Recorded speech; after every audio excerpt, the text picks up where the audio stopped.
Hey everyone, welcome back to the channel. Today's video, the Pokemon sets nobody expected are suddenly exploding in value. That's what we're going to discuss today. And you might have noticed something a little bit different. I changed one of the Elite Trainer boxes. No, here we are, the new studio. We're absolutely flying here. Pokeoz studio, it's just taking off here.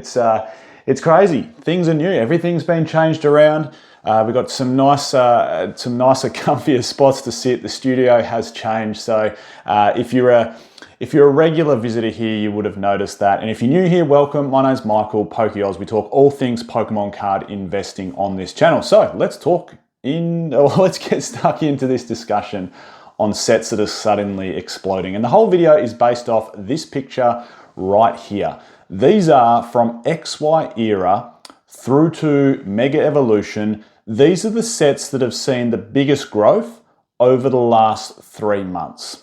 Now, it's interesting, isn't it? Because you might have expected sets like the big hitters, Team Up, Evolving Skies, Phantom Forces to be, absolutely dominating the top 3 here. But it's really interesting. There's actually some other sets that seem to be taking off in price. Now, keep in mind, this is just the last 3 months. And it's excluded some of the more recent ones like Phantasmal Flames because the data is so new on that set. But it's really interesting, isn't it? If we look at some of the things outside the top 10, you'll see a few movers. You'll see something like Chilling Reign. It's actually had a really strong comeback this last quarter. So the last 3 months, Chilling Reign has recovered from a small drop off in price by about 20%. And another mover again is Hidden Fates. It is up 30% in the last 3 months. So those sets outside the top 10, I think we can have a couple of takeaways on those sets. Hidden Fates, here's the big one. No matter how heavily printed an Elite Trainer box holiday set is, if it's a really strong set, time will just do it favors. And we can see that from Hidden Fates. So where can we make some investing decisions leading on from that? So Hidden Fates, in case you weren't around then, was bought out in weren't around then, of course you were. You would have been born, of course. What I mean is, if you weren't around in the Pokemon investing space back in 2019, 2020, Hidden Fates copped multiple reprints. It was heavily printed, like every bit as heavily printed as Prismatic Evolutions. You know how Prismatic Evolutions just keeps having drop after drop? That was Hidden Fates. It was. It had a really nice promo inside there, which was worth nothing when it kept getting drop after drop, and now it's quite expensive, the Stained Glass Bird Trio. It also had a shiny Charizard. It had a very strong shiny Volt inside there. And it was very popular, and hence why it kept getting reprinted after reprinted after reprinted. So what it shows us, a little takeaway from that, is that no matter how heavily printed a set is, if it's really strong with good depth and good chase cards, it will come back no matter what. So some examples from that, 151 from Scarlet and Violet, that's pretty much followed in a similar trend, if not stronger. Prismatic Evolutions will be another one, and Ascended Heroes now, no matter how many drops that gets, and I'm sure it'll get more, it'll come back strong. It's just too good a set not to. And Chilling Reign having its strongest quarter, what that can show us is, I guess, some volatility on some older booster boxes in that, they can sort of reach a price point where the market goes, we don't think it's quite worth that yet. And then they can drop back down in price and maybe retract 10% before they take that next big jump. And that's what happens with those sets, is they can spend 6, 9, 12 months quite stagnant around that $500-600 US mark. And then all of a sudden, bang, they can jump back up in price really quickly. If we jump inside the top 10 here, here's the really interesting one though. Temporal Forces, 63% increase. Black Bolt, White Flare, 44 and 52% increase respectively, and Twilight Masquerade 37% increase respectively. Now there are some big hitters inside the top 10. There are some expected ones that I was suggesting are very good purchases over the last 3, 6, 12 months. I've been sprouting on about. It's never going to be too late to buy Evolving Skies. Paldea Evolved is probably or arguably one of the best investments from the Scarlet and Violet era, and I have been harping on about Crown Zenith. Like that trainer gallery, the Galarian Gallery, is just too strong. There's no way that set cannot be successful in the long term, and it'll just keep proving itself. And a lot of those chase cards from the Galarian Gallery are just going up and up and up in value. But why? This is where the whole video centers around, like that the Pokemon sets nobody wanted are suddenly exploding. You know, sets like Temporal Forces, Black Bolt, White Flare, Twilight Masquerade. Why are these the biggest hits, really, over the last 3 months? Why have they seen the most growth? Before we answer that, I did want to give a shout out to today's video sponsor, which is, of course, the Collector app. You can find my journey down in the content creators section. Also on Collector, it is just the ultimate app. There's nothing wrong with it, in my opinion. Like, it's just so good. Like, it's hard to pick a fault in.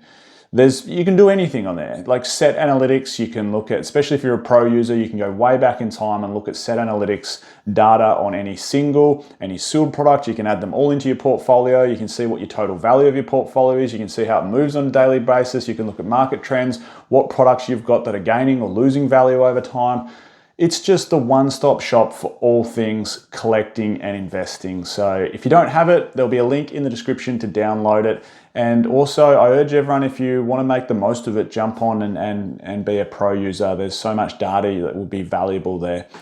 So why? Why have some of these unknown, I suppose, mid-tier sets that no one really wanted when they first came out, why are they now proving to be successful?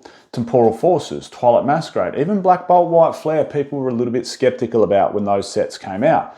So I think here's the first point. The first point is investors have bought the obvious. So everyone's gone and bought the obvious sets. The Destined Rivals of the world, the Prismatic Evolutions of the world, going back to Sword and Shield, the Evolving Skies of the world. People bought the obvious chase card sets. There's people like myself, there's 100 other probably Pokemon content creators on YouTube.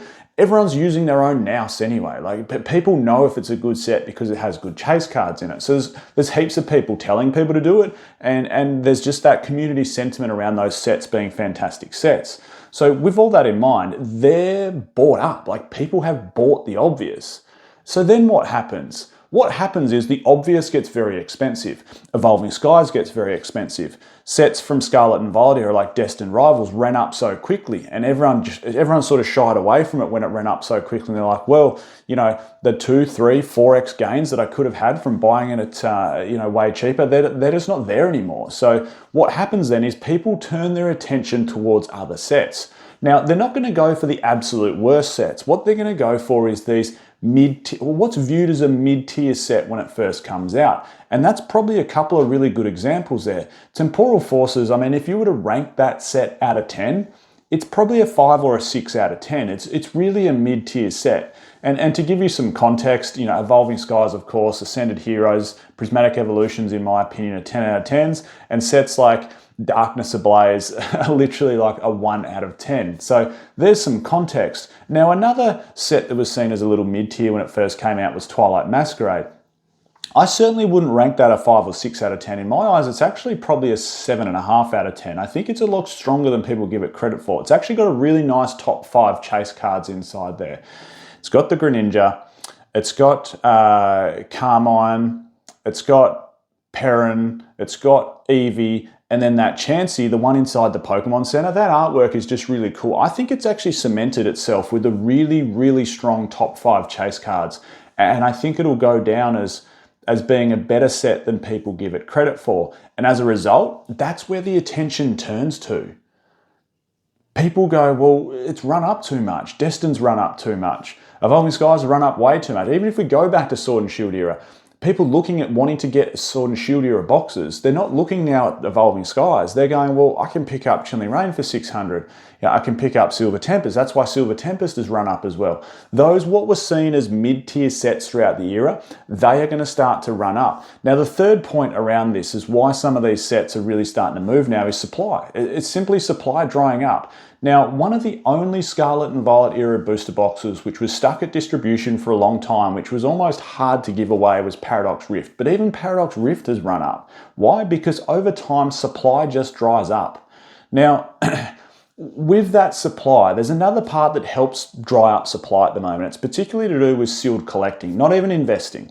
One of the buying markets for sealed product in the future is going to be sealed collectors. What do sealed collectors want?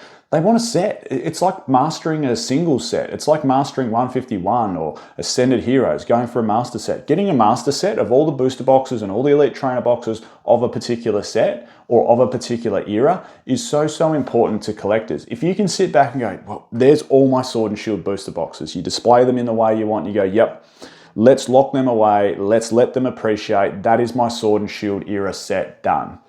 Then you go Scarlet and Violet era. I want to collect all the Scarlet and Violet era booster boxes. So people will go back and they will start picking up older booster boxes. People might not have Temporal Forces. They might have had, Destined Rivals onwards, and they need to go back in time and they need to pick up Surging Sparks. They need to pick up Paradox Rift, Temporal Forces, Paldea Evolved, etc.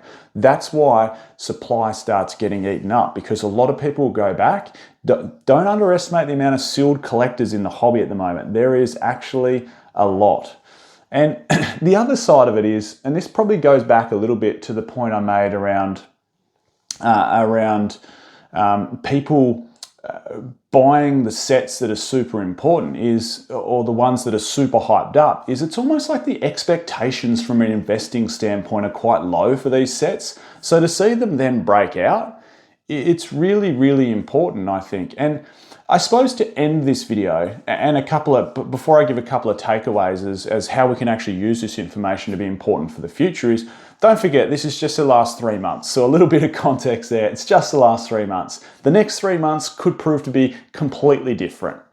But what can we take away from this in terms of an investing standpoint? I think a couple of things. One, speaking of holiday sets, this isn't booster box sets, so holiday sets that only have elite trainer boxes. If it's a really strong holiday set, it will be resilient. It'll be resilient to reprints.